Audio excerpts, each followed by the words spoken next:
이 바다를 너와 함께 걷고 싶어. 역사 밤바다.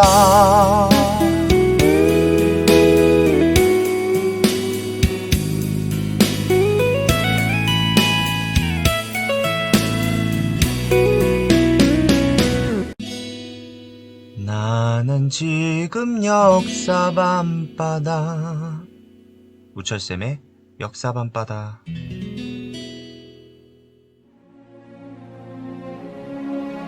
선왕과 내가 입은 치욕을 내 반드시 갚을 것이오. 경들은 군사력을 강화하는데 집중해 주시오. 1649년 효종은 왕이 됩니다. 병자호란 이후 청에 포로로 갔던 왕자가 왕이 되었습니다.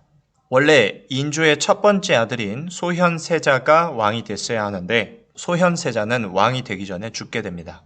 따라서 두 번째 아들이었던 효종이 즉위하게 됩니다. 효종은 청에 대한 복수심이 굉장히 강했습니다. 아버지인 인조가 청에게 항복을 했고 자신 또한 청에 포로로 다녀왔기 때문에 이것을 복수하기 위해서 북벌 정치를 시행하고자 합니다. 북쪽의 북, 정벌하다의 벌자. 이에 따라 군사력을 강화하기 시작합니다. 이때 하멜이 조선에 표류하여 여러 가지 도움을 주게 되었습니다. 뿐만 아니라 효종 때는 아버지인 인조와 마찬가지로 붕당 서인과 함께 정치를 펼쳐나갔습니다. 하지만 효종의 군사력 강화는 청을 정벌하는 데 쓰이지 않고 청을 위해 쓰이게 됩니다. 만주 지역에서 러시아가 남하하는 데 맞서 청나라가 전쟁을 펼치게 됩니다. 청나라가 이에 조선에 조총부대 지원 요청을 하게 되고 조선은 이 조총부대 지원을 결정하게 됩니다. 이를 나선 정벌이라고 합니다. 러시아를 조선이 정벌하러 간다라는 뜻이 되겠습니다.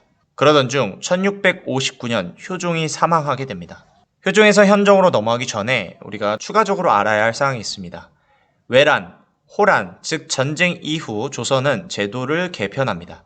먼저 비변사가 국가정책의논 핵심 기구로 전환됩니다. 비변사는 외란, 호란이 있을 때 국방문제, 즉 전쟁을 담당하는 임시기구였는데요. 비변사에서 하는 회의가 잦아지자 점차 관리들이 비변사에서 국가정책을 의논하기 시작했고 이에 따라 비변사가 의정부와 육조를 대신해 국가정책의논 핵심 기구로 발전하게 됩니다.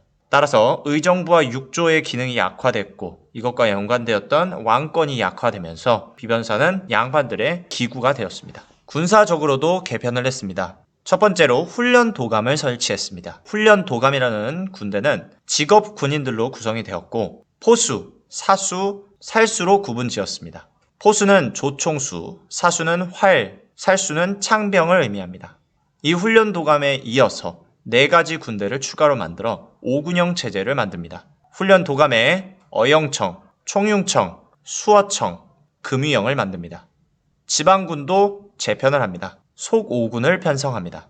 속5군에는 여러 신분의 사람들이 포함되어 있는데 평소에는 자기 일을 하다가 전쟁 시에 속5군이 되어 전투, 자신의 지역을 지키는 전투를 펼치게 됩니다. 여기까지가 내용이었습니다.